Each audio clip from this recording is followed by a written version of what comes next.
Hey everybody, welcome back to another Kevin's Creations here on Geektopia Island. I'm Kevin. I'm Cradle. And we're back today to showcase another deck from the new set. We're with the new set of the Game of the Gods, and it's got a lot of fun stuff in it.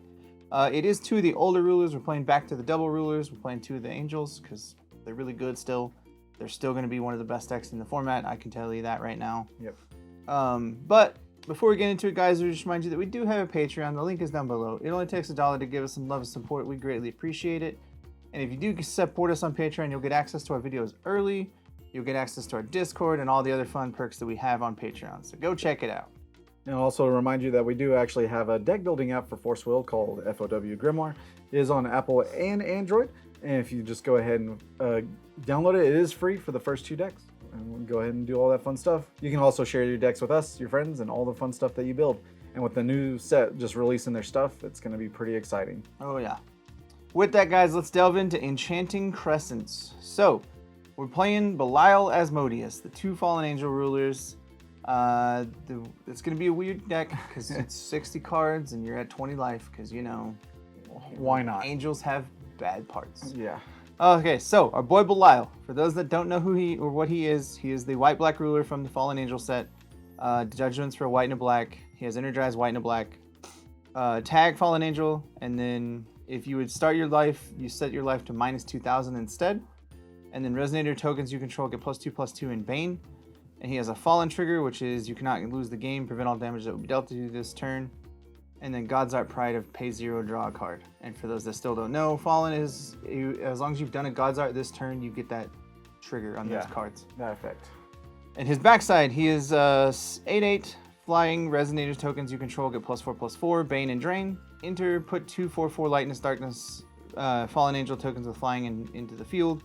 And then Fallen, he also has the same text of you cannot lose the game, prevent all damage that will be dealt to you this turn. So he's there to protect you. He is a very dangerous ruler in my opinion. He's good. He's got some of the best cards in that set, I do believe, because Prideful Rule is a card. Yeah, for sure. But he is very dangerous because you start at 20 life instead of 40. Well, hopefully with any tokens that you do or anything, you gain that life back and all that fun stuff. But we'll go ahead and talk about Asmodius as well. It's kind of weird talking about the ruler's front side now, since, you know, we're back to that again. Yeah. But with the Judgment of 2 black, he's also a tag Fallen Angel. Tap, banish a non-J ruler entity. Put 4 1/1 counters on this card. Remove the top 2 cards of your deck from the game. His God's Art is Lust, pay 0. Remove the top 7 cards of your deck from the game. Put X 1/1 counters. Oh no. On all your dudes. With different names among them on your dudes, which is pretty good. Now, when he is flipped, he has flying 2/2. J Resonators you control with a 1/1 counter on them gain swiftness, so he can also swing. And then tap, banish a non-J ruler entity, put 4 1/1 counters on this card. So he can get insane pretty quickly. Yeah, and with Belial, since you're making tokens, you're going to have all those free tokens to just be like, hey, they get counters. Yeah. Die in 1 turn. Yep. The first creature we got of the deck is Fiethsing, 100 Years of Wizardry. So we're still using Game of the Gods cards, so know that. Some are good, some don't get as good because they don't have Revolution, but it is what it is. So, she is a green 4/4, and since she is a Tails, we cannot have any villains in this deck. She's got Quick Cast. Enter, cancel target spell or activate ability and automatic ability your opponent controls unless their controller pays X, where X is the number of additions you control. That's what we're playing, is we're playing like an addition really heavy deck, and it's kind of like an addition control deck. We're going to see what it does. Yeah. And she's real good with additions, because she's just like, hey, no, cancel that. And our everyone's favorite Kilo robot is Improved Healing Bot. Is 1 blue 4/4. Enter, put any number of cards from your removed area into your graveyard. You gain 400 life for each card you put in the graveyard this way. And it's because of Asmodius, who removes the cards, that you can be able to do this and gain a lot of life. Next up is Snow White of the Red Apple / Apple Avenger. It is 1 red for a 0/0 quick cast first strike. This card enters the field with X 1/1 counters, where X is the number of damage. Where X is the total damage dealt by sources you control divided by 100. This actually matters for a couple cards later on that do a lot of damage over like everything, but this card is pretty good just because you get to do a whole lot of damage really, really quickly and make another dude. Yep. And then the Apple Avenger is 2 red, quick cast. This card deals X damage divided as you choose to any number of target J Resonators your opponent controls, where X is the total damage that was dealt by your dudes. Yeah. Card is pretty nuts. Or dealt to you this turn, so you're just like, hey, cool, deal that damage back. And then if you pay the extra awakening, you get to play the Snow White for free. With a bunch of counters on it Yeah. for sure. Now this one is still really good. Messenger of the Spirit Village. It's 1 white and 1 6/6 flying. You may search your deck for an addition, reveal it, and put it in your hand, then shuffle your deck. This is how you just help your, get the additions on the field. Wolfgang, Prince of Amadeus. He is a white, blue, and for 7/7 with barrier white, barrier black. Yeah. Very powerful right now. Yeah. Once per turn, you may play an addition from your graveyard. So we're going to be sacrificing a lot of things with Asmodius' ability, so you get to get free additions back. And Scheherazade, Weaver of the Fairy Tales, 1 green and 2 8/8. Enter. You may search your deck for an addition or Resonator with total cost 1 or less and put it in the field. This card was awakened. You may search for both instead. And then as the awakening costs, you just rest or recover J ruler you control. Simple as that. Next up is the Rabbit Ninja. Ooh. It is 2 green and 1 for an 8/8 with tails. Whenever this card attacks, it gains flying until the end of turn. Rest a recovered moon you control. This card gains swiftness. Rest 2 recovered moons you control. Recover this card. And then we don't have a revolution, so that doesn't really matter. Nope. All right, and next one is Angel the False Life.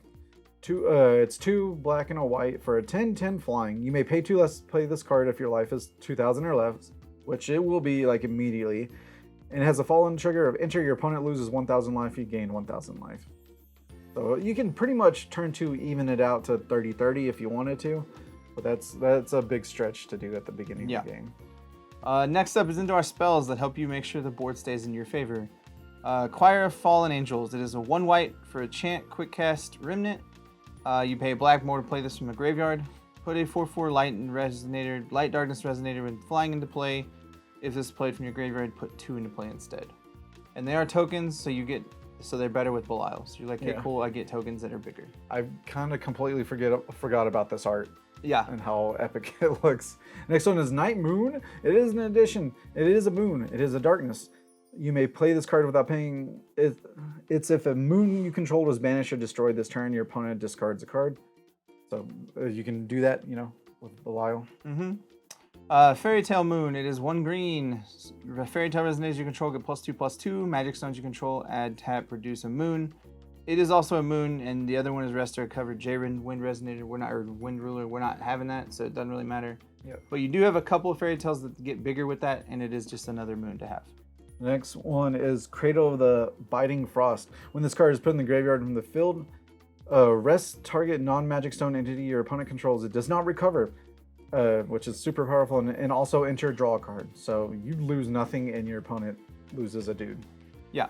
All the next ones we got are the Cradles. We have the Black Cradle of Crippling Despair, which is 1 black, enter, draw a card. When this card is put in the graveyard from the field, your opponent discards a card. So you're sacrificing all these to Asmodius to do special things and help either get rid of their hand or clear the way. And if the prince is in the field, then you just bring it back and do that again, which is pretty good. Cradle of the Scorching Heat. 1 red, enter, draw a card. When this card is put in the graveyard from the field, it deals 800 damage to each J Resonator your opponent controls. So that wipes the board real quick. And then we have Cradle of Fleeting Hope, which is the white one. Enter, draw a card. When it's put in the graveyard, you put 2 4/4 Fallen Angel tokens into play. So you're like, hey, cool, there's 6/6s with Belial. Done. Gale of the Moon is 2 green. Quick cast, cancel target spell. Put a Wind Moon Edition token on the field. This one's that's good. Yeah, that's real so good. it gives you a counter spell, and it helps out Fiethsing because you get more moons to counter their things, and it gives you more additions to sacrifice. Seal of Wind and Water. A 1 green and 1 blue for a chant quick cast. Return target non-magic stone, non-J-Rule entity you control to its owner's hand. Recover up to 2 magic stones you control. And then we don't have Force Resonance, so that doesn't matter. But this is literally bounce 2 of the Cradles that you just drew cards with to draw more cards and untap stones. Cycling value. Castle of Belial. You remember this powerhouse? It's a black and a white. If damage would be dealt to you, prevent 400 of it, and then tap, put a 4/4 light darkness fallen angel with flying in the field. Just like that. Just so much value. Yeah, and what makes that card better? Feasting, because it counts as an addition towards it. So you're like, hey, cool, I'm going to prevent damage and counter your thing. And have a blocker immediately if I want. Next is Castle of Beatrice. It is a black and blue. Cards not named Castle of Beatrice in your graveyard cannot be targeted by spells or abilities, cannot be removed from the game. And then pay a black and a blue, put a Resonator from your graveyard into your hand, play this ability only if this card is in your graveyard. The fun thing about this is if you use the little dragon that goes and gets an addition, you go get that, play this castle, and then Asmodius can kill the castle to put it in your graveyard so you don't have to worry about it ever again. Done. Easy as pie. Asmodius Enchantment. It's 1 black and 1 chant. Put target Resonator your opponent controls graveyard into the field under your control. If this card was awakened, the chosen target gains swiftness until end of turn. Awakening arrest to recover J-Ruler you control. I wish this had seen more play, just in general, because I think this is a very, It's very a really powerful good card, yeah. Yeah.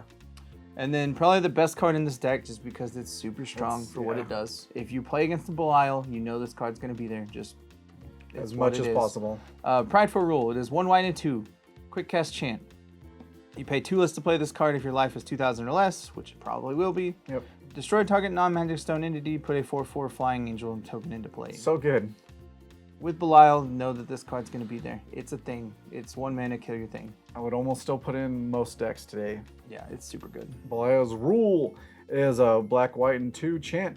You may pay 2 less if your life is 2,000 or less. Remove all non-token Resonators from the game. Remove this card from the game as it resolves. And this card gains players cannot chase God Art abilities you control as long as this is in your removed area.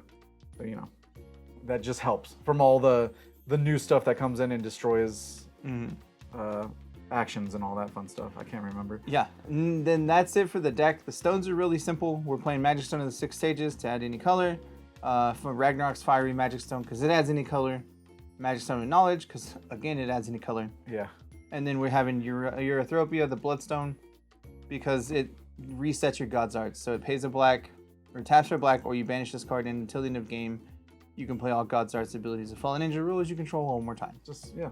To help you survive another turn to hopefully get back, or just do all your fun tricks as well. Yeah, because after you use Belial once, you're going to need to be able to use him again to draw cards to prevent damage. Or Asmodius. Yeah, because, you know, build up your army. Putting 7 counters on all your dudes is pretty gross. Or anywhere from, like, almost always with Asmodius' God's Art, you're going to get probably at least 3 to 7. Always. And can you do that twice in one turn with that card, right? Yeah, so there you go. You can put 14 counters and swing for a game. It's kind of disgusting. Yeah. But overall, the deck is going to be super fun to play. I'm super excited about it. We're just playing Edition Control, and we're going to see what it can do. And it's going to be super fun. And if you want to see the deck list, guys, it's down below. Go check it out. We'll see y'all again next time. Goodbye. Later. Make sure you hit that like button, guys, and subscribe to our channel. It would greatly appreciate it. Also, make sure you hit that bell to stay up to date on any of the notifications for our channel. And lastly, make sure you give us all the comments down below, and we'll make sure we get them. And just to remind you that we do have a Patreon. It only takes $1 to subscribe. But for those Mythic and above Patrons, we like to give you a super thanks. And that would be Ryan and Magic Dragon Games.